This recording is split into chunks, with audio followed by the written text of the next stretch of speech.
അപ്പോൾ നേപ്പാൾ പോകാൻ വേണ്ടിയിട്ട് ശ്രീലങ്ക വഴി വന്നപ്പോൾ എയർപോർട്ടിൽ നിന്ന് എടുത്ത വീഡിയോ ആണ് ഇത്. ഇതാണ് ശ്രീലങ്കൻ എയർപോർട്ട്. അപ്പോൾ നമ്മൾ ഇവിടെ വന്ന് ഇറങ്ങിക്കഴിഞ്ഞ് കഴിഞ്ഞാൽ ഇന്ത്യൻ പാസ്പോർട്ട് ഹോൾഡേഴ്സിന് ഞാൻ വന്ന ഫ്ലൈറ്റിൽ 20 മണിക്കൂർ ലേ ഓവർ ഉണ്ടായതുകൊണ്ട് നമുക്ക് പുറത്തിറങ്ങാൻ പറ്റും എന്നുള്ള അറിവ് വെച്ചിട്ട് ഞാൻ ഇമിഗ്രേഷനിൽ ചെന്നു. സംഭവം സത്യമായിരുന്നു. ഇമിഗ്രേഷനിൽ ചെന്ന് കഴിഞ്ഞാൽ നമ്മുടെ പാസ്പോർട്ടിൽ അവർ പെർമിഷൻ അടിച്ചു തരും. നമുക്ക് ഒരു ദിവസം ശ്രീലങ്ക കറങ്ങാനുള്ള അനുവാദമുണ്ട്.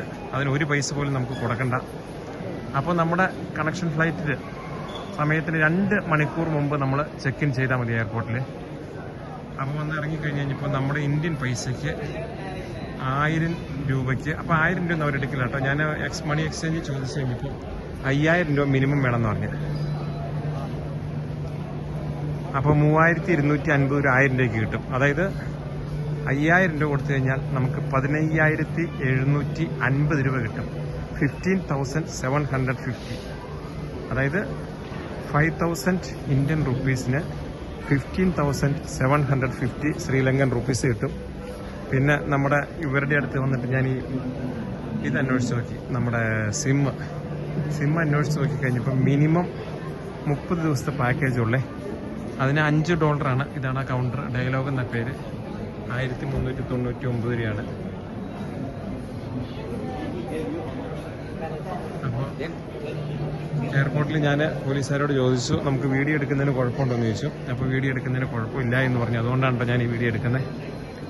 അപ്പോൾ നമ്മുടെ പൈസയ്ക്ക് ഇത്ര രൂപ മൂല്യമുണ്ട്. അതായത് 5000 രൂപ കൊടുത്തു കഴിഞ്ഞാൽ 13,750 രൂപ കിട്ടും.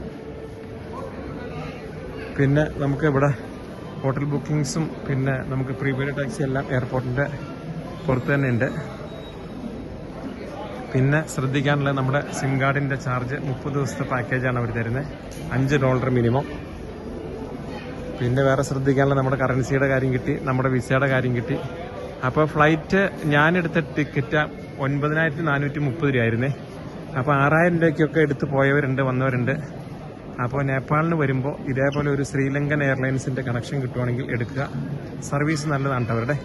പിന്നെ വേറൊരു കാര്യം ഞാൻ ശ്രദ്ധിച്ചത്, കൊച്ചി എയർപോർട്ടിൽ ഞാൻ ശ്രീലങ്കൻ കറൻസി മാറാൻ വേണ്ടിയിട്ട് 1000 രൂപയ്ക്ക് എത്ര രൂപ കിട്ടുമെന്ന് ചോദിച്ചപ്പോൾ അവർ 1800 രൂപ തരുമെന്നാണ് പറഞ്ഞത്.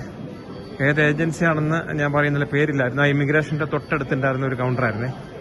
ഞാൻ എടുത്തെടുത്ത് ചോദിച്ചപ്പോൾ 1000 രൂപയ്ക്ക് 1800 രൂപ. അപ്പോൾ ഞാൻ ഗൂഗിളിൽ പെട്ടെന്ന് അടിച്ചു നോക്കി കഴിഞ്ഞപ്പോൾ 3 പോയിന്റ് സംതിങ്ങാണ്. അപ്പോൾ ഞാനത് മാറിയില്ല. അത് കഴിഞ്ഞ് ഞാൻ ഇവിടെ വന്ന് നമ്മുടെ ശ്രീലങ്കയിൽ മാറിക്കഴിഞ്ഞപ്പോൾ നമുക്ക് അത്രയും പൈസ കിട്ടിയിട്ടു. അപ്പോൾ ആ ഡിഫറൻസ് ഒന്ന് മനസ്സിലാക്കണം. എന്തുകൊണ്ടാണ് കൊച്ചി എയർപോർട്ടിൽ അങ്ങനെ ചെയ്യുന്നത് എന്ന് എനിക്ക് കറക്റ്റ് അറിയില്ല. അത് അന്വേഷിക്കേണ്ടി തന്നെ വരും. അപ്പോൾ ഞാൻ ഗൂഗിളിൽ സെർച്ച് ചെയ്തപ്പോൾ എനിക്ക് വ്യത്യാസം മനസ്സിലായതുകൊണ്ട് ഞാൻ പൈസ കൊടുത്തില്ല. അപ്പോൾ ഇവിടെ എന്തായാലും ഇന്ത്യൻ 5000 രൂപയ്ക്ക് നമുക്ക് 15,750 രൂപ ശ്രീലങ്കൻ കറൻസി കിട്ടും കേട്ടോ. അപ്പോൾ ഇതാണ് ശ്രീലങ്കയിലെ എയർപോർട്ട് കണക്ഷൻ ഫ്ലൈറ്റിൽ ഞാൻ വന്ന് ഇറങ്ങിയത്. ഇനി നാളെ എൻ്റെ ഫ്ലൈറ്റ് രാവിലെ 8:15 അപ്പോൾ ഞാൻ 2 മണിക്കൂർ മുമ്പ് ചെക്ക് ഇൻ ചെയ്താൽ മതി.